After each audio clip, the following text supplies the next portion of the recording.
വനത്തിൽ പ്ലാസ്റ്റിക് വലിച്ചെറിഞ്ഞാൽ ഇനി പിഴ 10 ഇരട്ടിയാകും. നമസ്കാരം, കൊട്ടാരക്കര മീഡിയയിലേക്ക് സ്വാഗതം. വനവുമായി ബന്ധപ്പെട്ട കുറ്റകൃത്യങ്ങൾക്കുള്ള പിഴ 10 ഇരട്ടി വരെ കൂട്ടാൻ നിയമനിർമ്മാണം നടത്താൻ തീരുമാനം. ജനുവരിയിൽ നിയമസഭാ സമ്മേളനത്തിൽ നിയമമാക്കാനുള്ള തയ്യാറെടുപ്പിലാണ് ഇപ്പോൾ വനം വകുപ്പ്. 1961 കേരള വനം നിയമം ഭേദഗതി ചെയ്യുന്നതിനുള്ള ബില്ലിന്റെ അടിസ്ഥാനത്തിലാണ് നിയമനിർമ്മാണം നടത്തുക.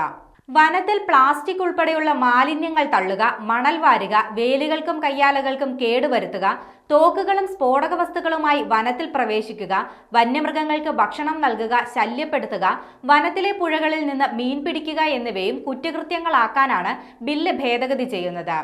1 മുതൽ 5 വർഷം വരെ തടവും 5000 രൂപ മുതൽ 25,000 രൂപ വരെ പിഴയുമാണ് ബില്ലിൽ നിർദ്ദേശിക്കുന്ന ശിക്ഷ. വനത്തിൽ വെച്ച് വാറന്റ് ഇല്ലാതെ അറസ്റ്റ് ചെയ്യാനുള്ള വ്യവസ്ഥകളിലും മാറ്റം വരും. വാച്ചർമാർക്ക് വരെ അറസ്റ്റിന് അനുമതി നൽകുന്നതാണ് ഇപ്പോഴുള്ള വ്യവസ്ഥ. ബീറ്റ് ഫോറസ്റ്റ് ഓഫീസർ റാങ്കിൽ കുറയാത്തവർക്ക് മാത്രം ഇതിന് അധികാരം നൽകുന്നതായിരിക്കും ഭേദഗതി.